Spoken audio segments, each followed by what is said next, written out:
नमस्कार दोस्तों, मैं हूँ एडवोकेट महेश। आप सभी का स्वागत करता हूँ अपने इस यूट्यूब चैनल में।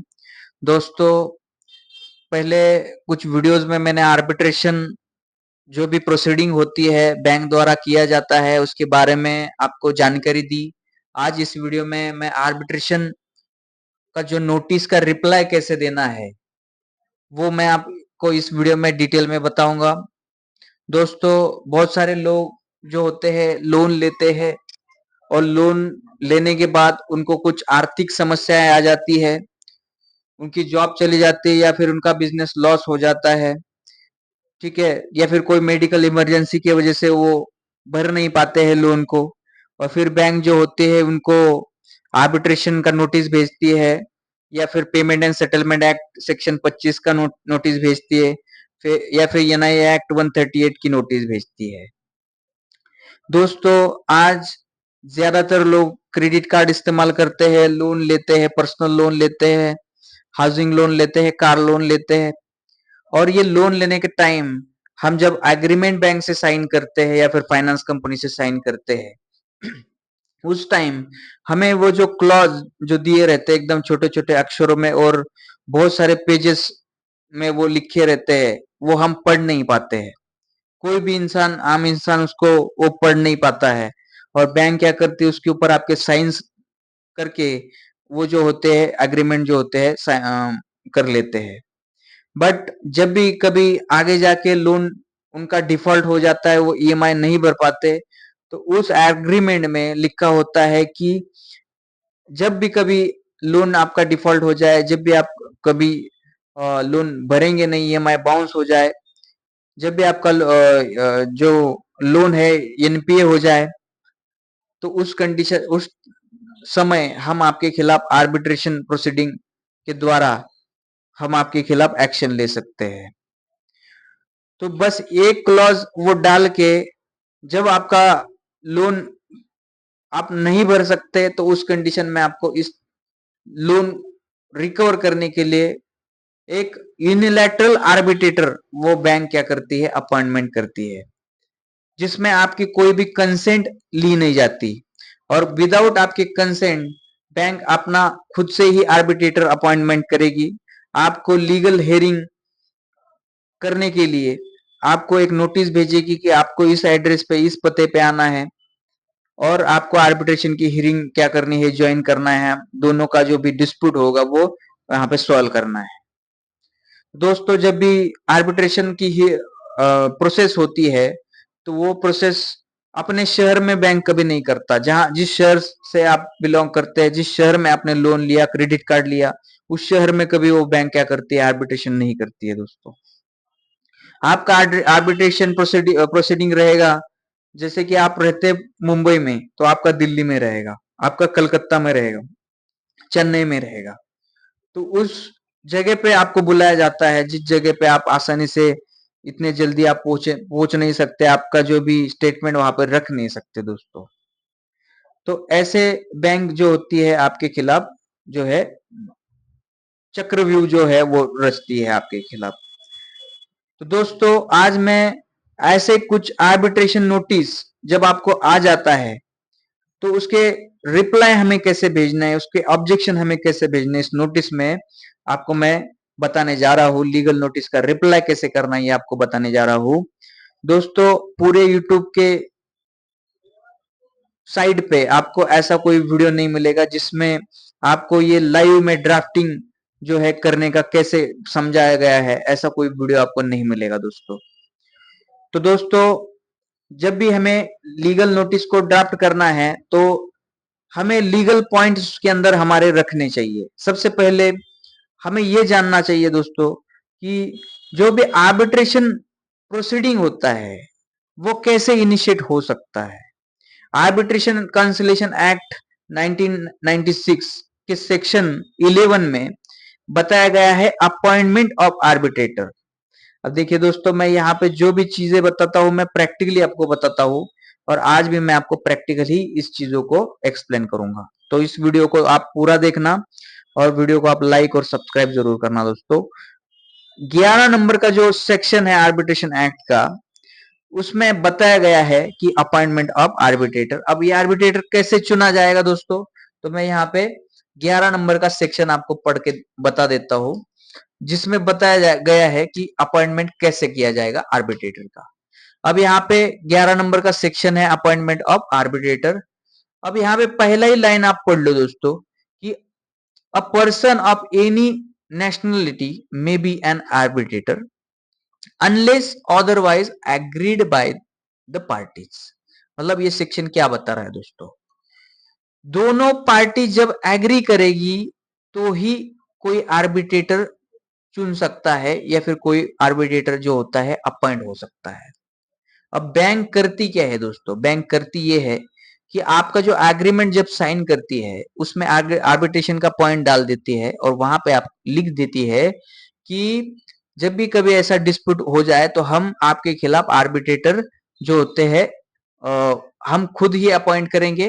बहुत सारे लोगों के एग्रीमेंट में ऐसा लिखा है और आपके खिलाफ आर्बिट्रेशन प्रोसीडिंग चालू करेंगे। ये कब होता है दोस्तों, जब आपका एग्रीमेंट साइन करके लेते हैं उस टाइम ही आपसे वो क्या हो जाता है, वो क्लॉज जो होता है वो साइन किया जाता है। वो हम उसको पढ़ नहीं पाते दोस्तों, बट नेचुरली होना क्या चाहिए दोस्तों इसके अंदर, जब आपका डिस्प्यूट क्रिएट हो जाए, जब आप लोन नहीं भर सकते, उस टाइम क्या होना चाहिए कि बैंक ने आपको पूछना चाहिए कि हम दोनों का डिस्प्यूट जो है हम आर्बिट्रेशन कंसलेशन एक्ट के अंदर आर्बिट्रेटर सोल आर्बिट्रेटर चुन के हम क्या करेंगे, हमारा डिस्प्यूट को सॉल्व करेंगे। आपकी कंसेंट लेनी चाहिए बैंक ने। अब वो कंसेंट अगर आपकी होगी तो क्या हो जाता है, आर्बिट्रेटर चुना जाता है और फिर आपका जो भी है दोनों का डिस्प्यूट वहां पे सॉल्व किया जाता है। बट होता क्या है जनरली कि लोग क्या होते हैं, ऑलरेडी क्या होते हैं उस एग्रीमेंट में वो क्लॉज लिखा रहता है और वो क्लॉज के हिसाब से वो क्या करते हैं, वो अपने खुद से ही अपना आर्बिट्रेटर चुन देते हैं और एक यूनिलैटरल प्रोसीजर वो क्या करते हैं वहां पे चालू कर देते हैं दोस्तों। अब ये जब यूनिलैटरल प्रोसीजर चालू हो जाती है दोस्तों, तो वहां पे आपको क्या हो जाएगी, एक लीगल नोटिस मिलेगी। अब लीगल नोटिस जिनको आई है उनको वो लीगल नोटिस उन्होंने पढ़ा होगा कि वहां पे पैसे की मांग की गई है और यहाँ पे पैसे की मांग होने के बाद अगर आप वो पैसा नहीं भर पाती तो आपका आर्बिट्रेशन एक्ट के तहत जब आपका एक्स पार्टी, जब आप उसको हेयरिंग को अटेंड नहीं करोगे या फिर उस प्रोसीडिंग को ज्वाइन नहीं करोगे तो आपके खिलाफ एक एक्स पार्टी अवार्ड होगा और वो चला जाएगा आपके डिस्ट्रिक्ट कोर्ट में। और जहां पे डिस्ट्रिक्ट कोर्ट क्या करेगा, आपका एग्जीक्यूशन पिटिशन जो फाइल करेंगे उसके ऊपर आपके खिलाफ एक ऑर्डर दे देगा और आपका प्रॉपर्टी बेच के भी वो जो है बैंक आपसे पैसा वसूल कर सकता है दोस्तों। पर जनरली बहुत सारे केसों में ऐसा होता नहीं है। उसमें मैंने एक स्पेशल वीडियो बनाया है दोस्तों, उसको आप देखिए क्या एक्चुअल में कंडीशन होती है, वहां पे आपको पता चल जाएगा।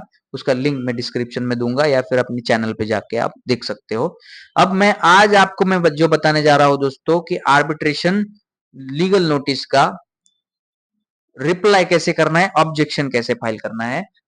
तो यहाँ पे आप देख सकते हो दोस्तों, ये मेरा लेटर हेड है। सबसे पहले मैं आपको बताऊंगा दोस्तों, अब ज्यादातर एडवोकेट साहब जो होते हैं, वकील साहब होते हैं, उनके लेटर हेड पे लीगल नोटिस का रिप्लाई दिया जाता है जनरली। बट जिन लोगों के पास पैसा नहीं है वो अपने खुद से ही ये लीगल नोटिस ड्राफ्ट कर सकते हैं, अपने खुद के नाम से ही। आप सामने जो भी बैंक होगी, फाइनेंस कंपनी, उनको ये लीगल नोटिस आप भेज सकते हो। ऐसा मैंडेटरी नहीं है कि आप एडवोकेट साहब से ये फाइल करेंगे, सेंड करके लेंगे, ड्राफ्ट करके और उनको सेंड करेंगे।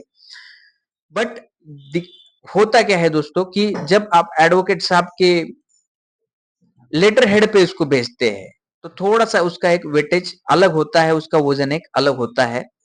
आप किसी वकील साहब से इनको ड्राफ्ट करके उनके भेजेंगे तो और वो थोड़ा सा क्या हो जाएगा, थोड़ा सा बेनिफिशियल आपके लिए रहेगा। बट आप ये खुद से भी भेज सकते हैं। तो मैं आपको ये वीडियो में आपको बताने जा रहा हूँ, सिखाने जा रहा हूँ। तो देखिए दोस्तों, सबसे ऊपर आ जाएगा ये टैगलाइन, जो हेडलाइन आ जाएगा, ठीक है, लीगल नोटिस का रिप्लाई हम इसके ऊपर कर रहे हैं। और ये रिप्लाई जो भेजना है आपको ईमेल और रजिस्टर पोर्ट से आपको भेजना है।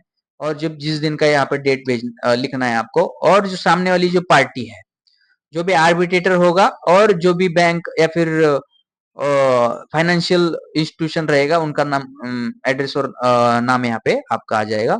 उसके बाद आपका यहाँ पे सब्जेक्ट आ जाता है। अभी सब्जेक्ट में आप क्या बोलोगे, यहाँ पे क्लियर आपको लिखना है legal notice reply to demand notice and invocation of arbitration for SBI card account. अब आपका जो भी कार्ड नंबर होगा और आपका जो भी केस नंबर जो नोटिस में मेंशन होगा आपको यहाँ पे मेंशन करके लेना है।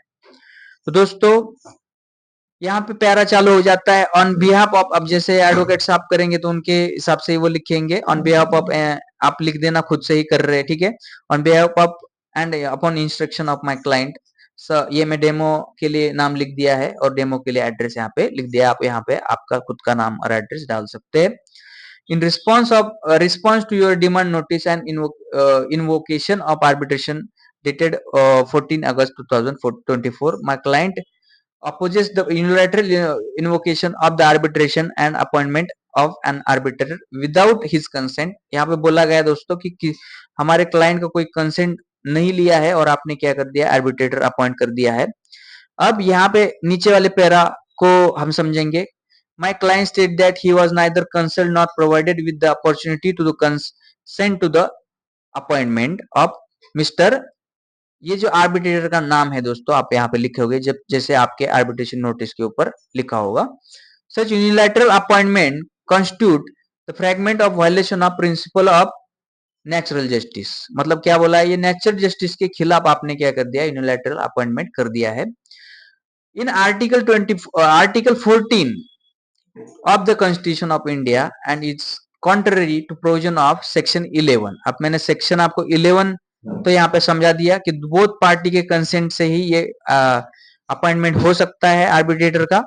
और कॉन्स्टिट्यूशन का आर्टिकल 4 क्या बोलता है दोस्तों, यहाँ पे मैंने सर्च करके रखा है। आर्टिकल 14 ये बोलता है, जो हमारा संविधान है उसका आर्टिकल 14 है, वो क्या बोलता है, the state that the state cannot deny equality before the law of equal protection.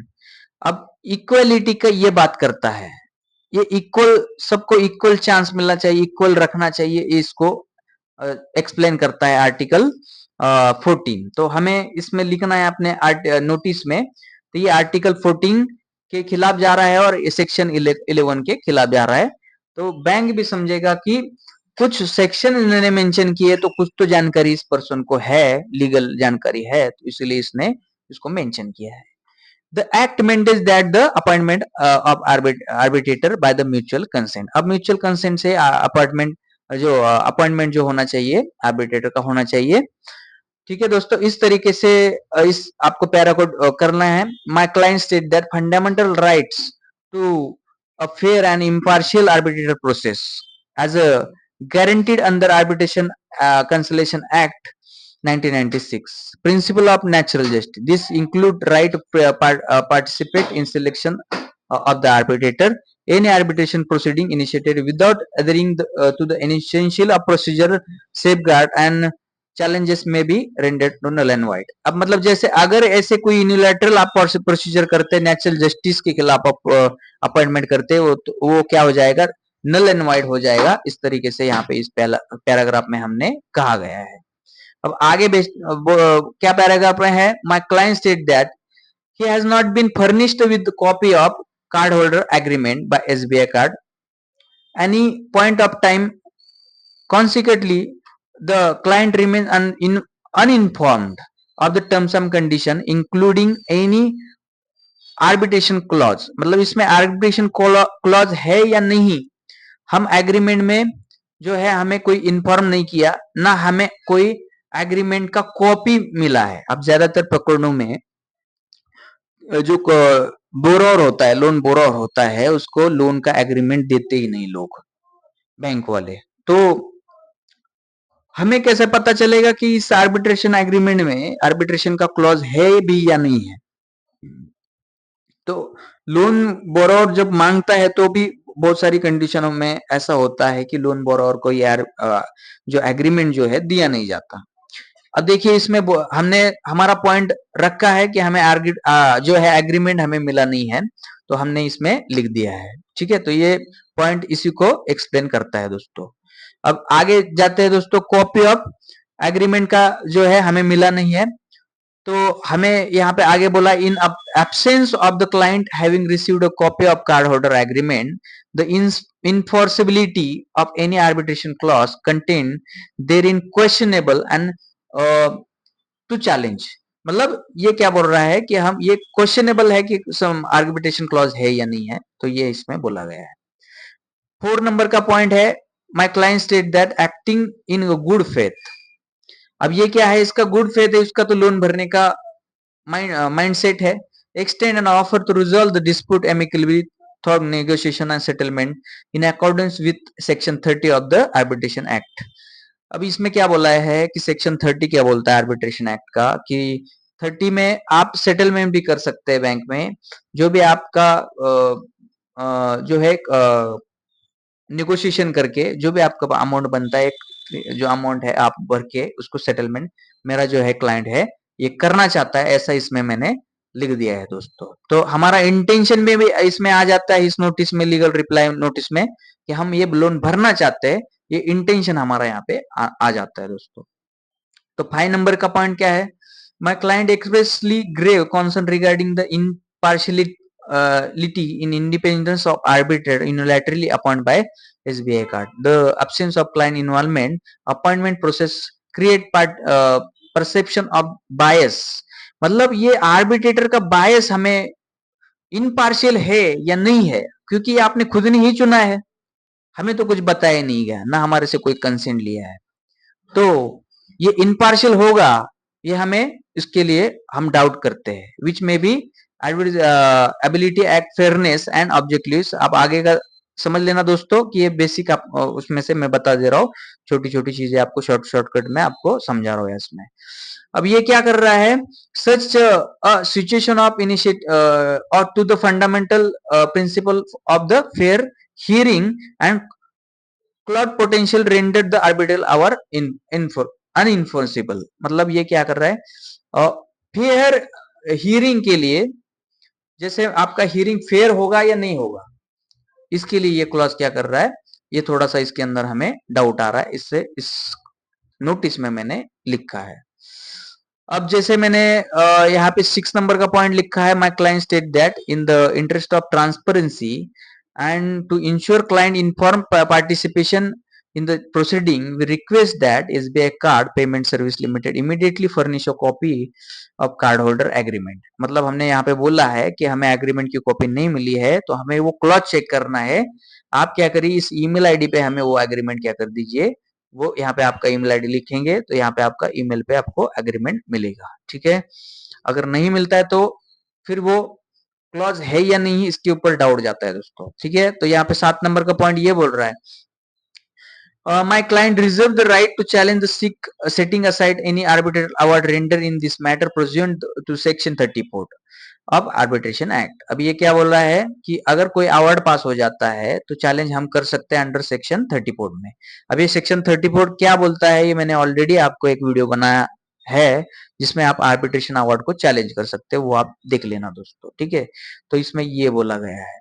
अब 8 नंबर का पॉइंट क्या बोल रहा है, देखो, माई क्लाइंट, यहाँ पे मैंने जो है क्लाइंट लिखना है, ठीक है।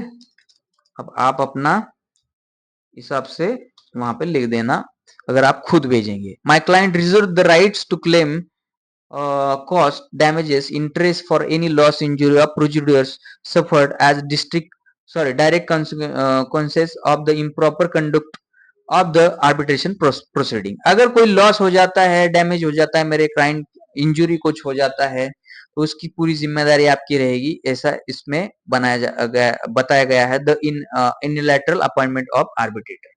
अगर इससे कोई हमें नुकसान हो जाता है फाइनेंशियली तो इसकी जिम्मेदारी आपकी है, क्योंकि आपने इसको यूनिलैटरल अपॉइंटमेंट कर दिया है। अब 9 पॉइंट क्या है दोस्तों, my client state he is a permanent resident of जिंद हरियाणा। मतलब इस जो भी आपका डिस्ट्रिक्ट होगा उसका नाम आप लिख देना। And underlying the credit transaction accord with the territorial jurisdiction of state of Haryana, the unilateral invocation of arbitration proceeding before the forum located outside the state of Haryana constitute clear violation of principle of territorial jurisdiction. मतलब इसमें क्या बोला गया है, हमारा जो original jurisdiction होता है, जहां पे हमने लोन लिया है दोस्तों, जहां पे हमने एग्रीमेंट साइन किया है, वो हमारा ओरिजिनल जुरिडिक्शन है। जैसे आपने लोन पुणे में लिया है, मुंबई में लिया है, तो वो ओरिजिनल जुरिडिक्शन हो गया। वहां पे आप क्या करिए, आर्बिट्रेशन प्रोसीडिंग करिए। आप, मैं पुणे से हूं तो आपका जो आर्बिट्रेशन प्रोसीडिंग रहेगा वो चेन्नई में होगा, कलकत्ता में होगा, तो वो हमारा ओरिजिनल जुरिडिक्शन नहीं है। वो जो है जुरिडिक्शन टेरिटोरियल जुरिडिक्शन के क्या हो जाता है, खिलाफ मतलब बाद हो जाता है, तो टेरिटोरियल जुरिडिक्शन में आता नहीं है। इस तरीके का पॉइंट जो है हमने बैंक को इंटीमेट कर दिया, तो आपका और थोड़ा सा क्या हो जाएगा, ये लीगल नोटिस क्या हो जाएगा, थोड़ा स्ट्रांग बन जाएगा। तो हमने इसमें बोला है कि आप जो भी आर्बिट्रेटर चुनोगे तो हमारे डिस्ट्रिक्ट में चुनिए, ताकि हम उसको अटेंड करके अमेकेबली हमारा जो भी डिस्प्यूट है उसको सॉल्व कर सके। अब पॉइंट नंबर 10 क्या है, therefore I request that the arbitrator proceeding be stopped immediately. अब मैंने बोला है इसके अंदर कि आप क्या करिए, इस प्रोसीडिंग को क्या करिए, इमीडिएटली स्टॉप करिए। अब देखिए इसके बाद आपका यहाँ पर नीचे साइन आ जाएगा। अब मैं वकील साहब करेंगे तो इसको आप वकील साहब का साइन यहाँ पे ले लोगे, वो अपने हिसाब से वो कर देंगे, अपने हिसाब से ड्राफ्ट कर देंगे। बट जब भी आपको ड्राफ्टिंग करना है दोस्तों, ये जितने भी मैंने पॉइंट बताया आपको, ये पॉइंट आप एकदम ध्यान से उसमें डाल देना, ताकि आपका लीगल नोटिस हो, लीगल रिप्लाई जो है वो स्ट्रांग बन जाए, और बैंक को भी कुछ लगे कि सामने वाला क्या है, अपने ऊपर जो है लीगल जो है एक्शन ले सकता है, या फिर कुछ चैलेंज उसको कर सकता है, या फिर जब भी हमारा अवार्ड जो होता है एग्जीक्यूशन में आ जाता है, तो उस टाइम जो है हमारे अवार्ड को चैलेंज करने के लिए, स्टे करने के लिए वो एप्लीकेशन लगा सकता है। क्योंकि हमने जब नोटिस मिला तभी उसको ऑब्जेक्शन दिया है, ये बहुत इंपॉर्टेंट है दोस्तों। जब आपको नोटिस मिला और आपने ऑब्जेक्शन उसको किया नहीं, तो वो क्या हो जाता है, डीम टू बी एक्सेप्टेड। मतलब क्या हो जाता है दोस्तों, आपने उसको एक्सेप्ट कर लिया, क्योंकि आपने उसमें कोई ऑब्जेक्शन लिया ही नहीं, तो वो क्या हो जाता है, एक्सेप्टेड हो जाता है दोस्तों। तो आप क्या करिए, आपको अगर नहीं जमता है तो किसी भी वकील साहब से उसको ड्राफ्ट करके उसको सेंड करके ले लेना, या फिर दोस्तों आप हमें भी कांटेक्ट कर सकते हैं। जितना बाहर फीस लेंगे उससे कम ही हम फीस में आपका ये नोटिस हमारे रिलेटेड हेयर पे ईमेल भी करेंगे, रजिस्टर एडी भी करेंगे, मतलब रजिस्टर पोस्ट से भी दोनों पार्टियों को भेज देंगे, बैंक को भी भेज देंगे, सोल आर्बिट्रेटर को भी भेज देंगे, ताकि आगे जाके आपका प्रॉपर्टी सेल होने से बचे, और आपको आगे जाके थोड़ा सा आपका डिफेंस तैयार हो जाए वहां पे एग्जीक्यूशन प्रोसीडिंग में, कि आप वहां पे अपना स्टेटमेंट देते वक्त ये नोटिस आप वहां पे लगा सकते हो, बोल सकते हैं कि ऐसा अवार्ड पास, एक्स पार्टी अवार्ड पास करने से पहले जब हमें नोटिस मिला था कि हमने उनको ऑब्जेक्शन दिया था, फिर भी इन्होंने क्या कर दिया है, एक्स पार्टी अवार्ड कर दिया है, और इस तरीके का यूनिलैटरल अवार्ड पास करके हमारे हमारे खिलाफ क्या कर रहे हैं, एक्शन ले रहे हैं। तो दोस्तों इस नोटिस को भेजना, ये आप मैंडेटरी में तो बोल रहा हूँ, आप मैंडेटरी भेजना ही है इसको, ताकि आगे जाके आपको कोई भी नुकसान ना होए, आपकी एक बार्गेनिंग पावर तैयार हो जाए। आशा करता हूँ दोस्तों इस वीडियो में आपको लीगल नोटिस रिप्लाई कैसे करना है ये पूरा समझा सका हूँ। और अगर आपको मुझे मेरे से ड्राफ्ट करना है ये लीगल नोटिस, तो आप इस नंबर पे कांटेक्ट करिए या फिर मेल करिए मुझे। अगर मैं फोन नहीं उठाऊंगा, मैं ज्यादातर कोर्ट केसेस में बिजी रहता हूँ, आप मुझे ये नंबर पे व्हाट्सएप कर सकते हैं, उसमें मैं आपको जरूर आपको रिप्लाई करूंगा, आगे का गाइडेंस आपको दूंगा। ठीक है दोस्तों, तो मिलते हैं अगले नए वीडियो में, तब तक आप सभी को मेरा नमस्कार।